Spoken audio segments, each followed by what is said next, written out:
Companheiros de jornada espírita, nossas mais fraternas saudações. Que o Cristo acolha os nossos corações e que possamos perseverar em comunhão com o Evangelho que nos convida a nos instruirmos como espíritas e a nos amarmos como irmãos.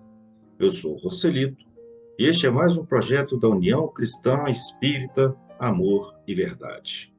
E aqui estamos em mais um pequeno encontro semanal sobre o livro Os Domínios da Mediunidade, de autoria do espírito André Luiz, psicografada por Francisco Cândido Xavier. Nós estamos utilizando a 36ª edição, publicada no ano de 2015, editado pela Federação Espírita Brasileira. Nosso objetivo é compreender a análise do ponto de vista espiritual sobre os diversos aspectos da mediunidade com Cristo. Este é o encontro de número 7, em que faremos o estudo do capítulo 3, que se intitula Equipagem Mediúnica, e vai da página de número 27 a 34. Para fins didáticos, nós dividimos o estudo deste capítulo em 5 partes. E hoje nós veremos a primeira, o dirigente e o psicofônico. Nós estamos numa fase em que o orientador, o espírito Aulus, vai apresentar aos seus aprendizes, André Luiz e Ambério, os trabalhadores da casa espírita em que eles estão estudando e prestando assistência. Vamos ao texto.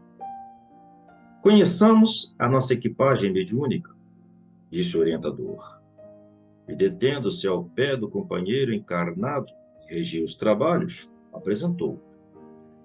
Este é o nosso irmão Raul Silva, que dirige o núcleo com sincera devoção à fraternidade. Correto no desempenho dos seus deveres e ardoroso na fé, consegue equilibrar o grupo na onda de compreensão e boa vontade que lhe é característica. Pelo amor com que se desincumbe da tarefa, é instrumento fiel dos benfeitores desencarnados, que lhe identificam na mente um espelho cristalino, retratando-lhes as instruções. Aqui nós temos o espírito Aulus apresentando Raul Silva, que é o dirigente daquela equipe de trabalhadores encarnados. E o Aulus, ele enaltece e enumera as seguintes características daquele irmão. Sincera devoção à fraternidade, ou seja, aquele trabalhador é um irmão que se dedica à causa espírita, que se dedica ao Evangelho, que se dedica ao seu centro espírita, ao seu grupo de trabalho. É correto no desempenho de seus deveres, ou seja, ele tem consciência daquilo que ele tem a cumprir, ele tem consciência das suas obrigações e procura desempenhá-las com correção. Não é que ele seja perfeito, mas é aquela pessoa que, a priori, busca o aperfeiçoamento naquilo que ele está desenvolvendo. É ardoroso na fé, ou seja, aquilo que ele faz porque acredita em Deus, porque acredita em Cristo, porque acredita no Evangelho e acredita na causa espírita, acredita naquilo que ele está fazendo. Então ele coloca a fé, não está ali só apenas por estar, não está ali apenas para cumprir uma obrigação. Está ali porque ele se dedica ao Cristo. Equilibra o grupo na onda de compreensão e boa vontade que lhe é característica. Ou seja, é aquele irmão que no papel de dirigente traz o grupo para si.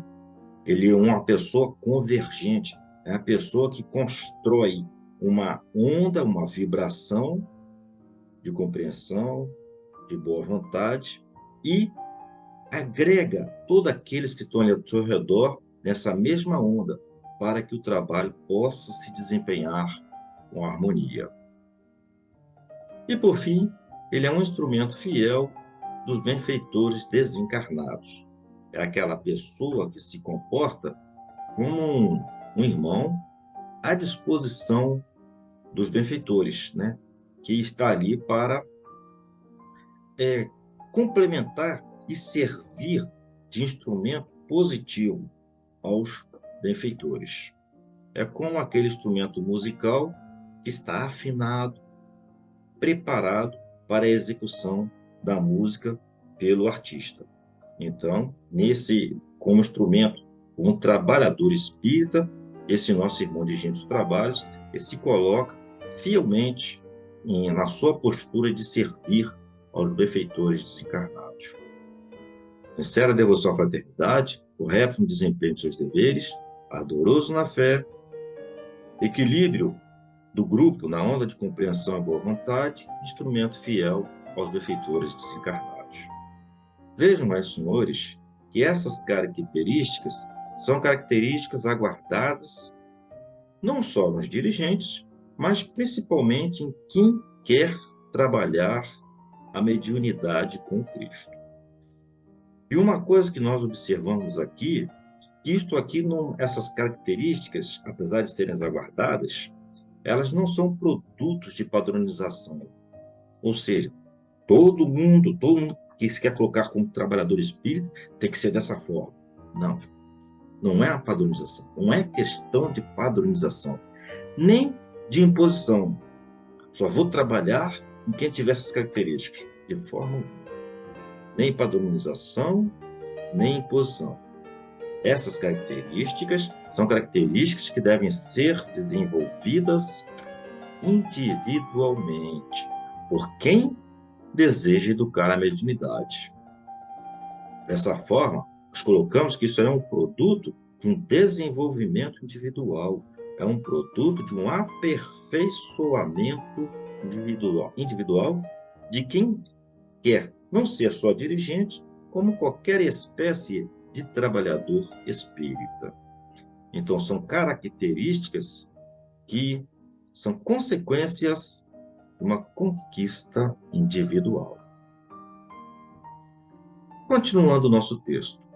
Logo após, caminhou na direção de uma senhora, muito jovem, e designando-a, explicou: Eis a nossa irmã Eugênia, médium de grande docilidade que promete brilhante futuro na expansão do bem.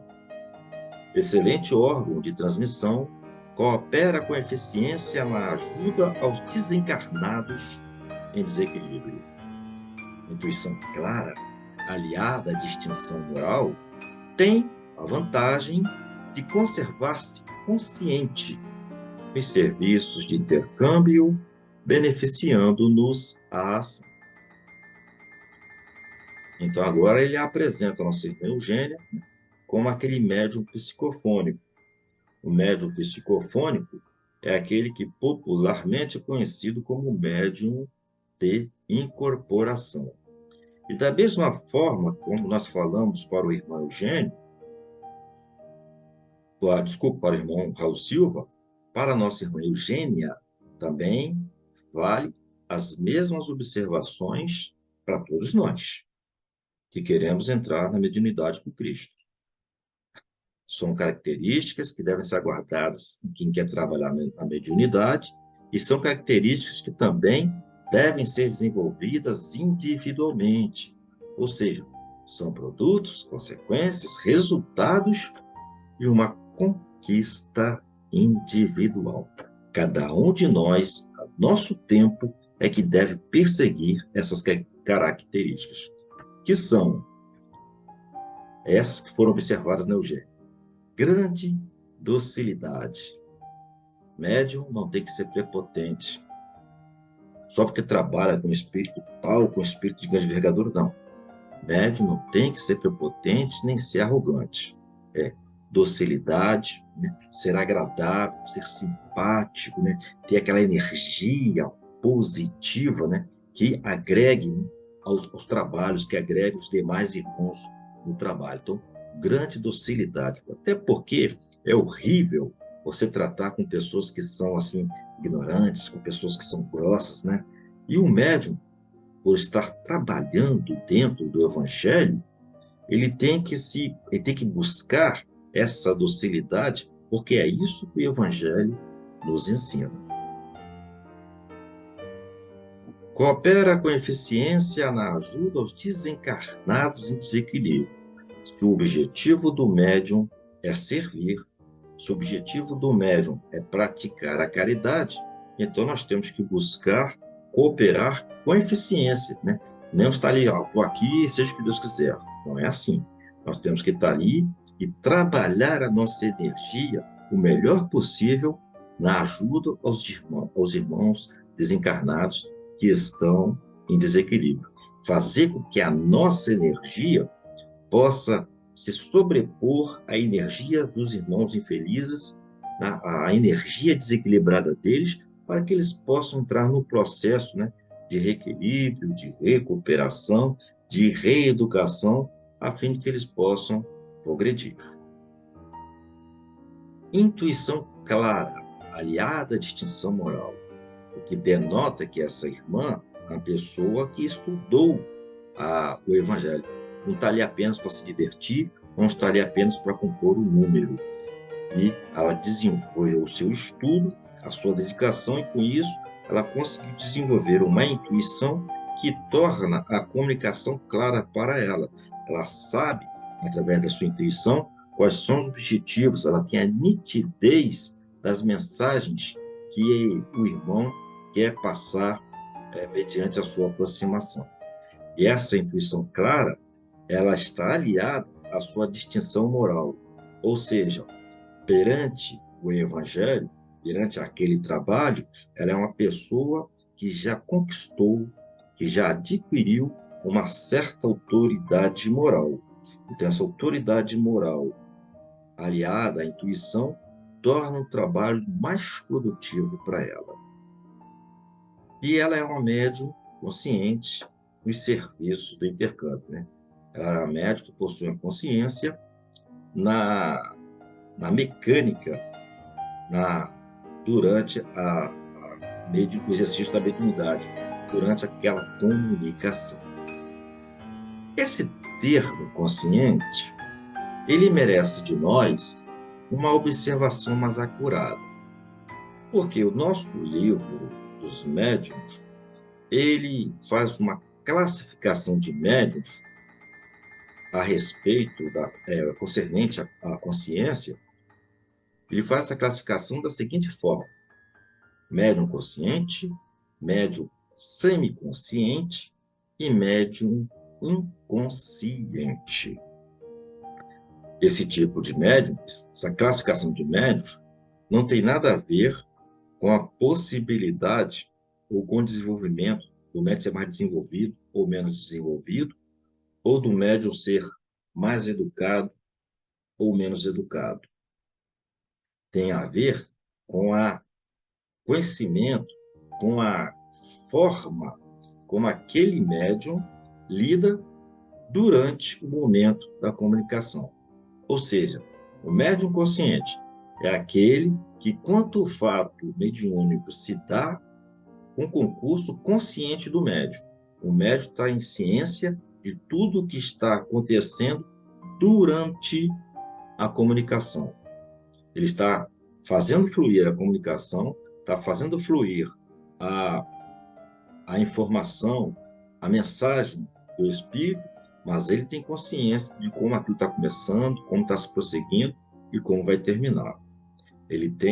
É como ele estivesse presente naquela conversação.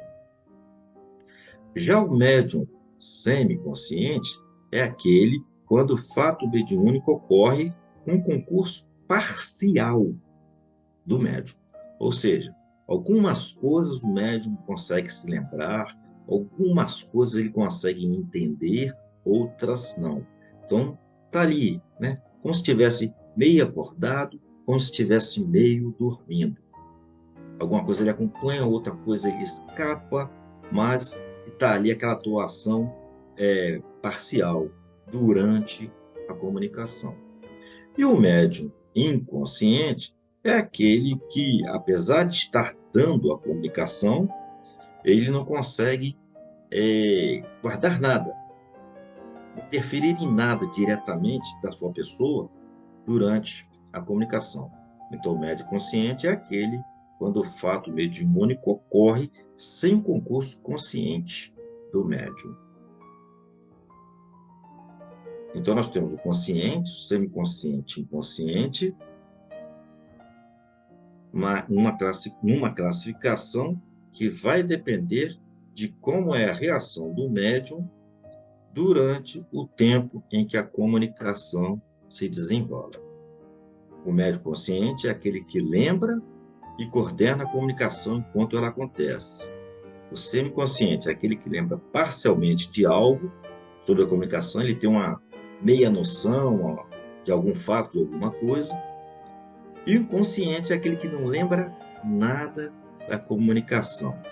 Para o médium, é como se ele estivesse dormindo, é como se ele estivesse ausente na comunicação. Ele só sabe que a comunicação aconteceu, mas não lembra da mensagem, não lembra do irmão, não lembra do que está acontecendo, né?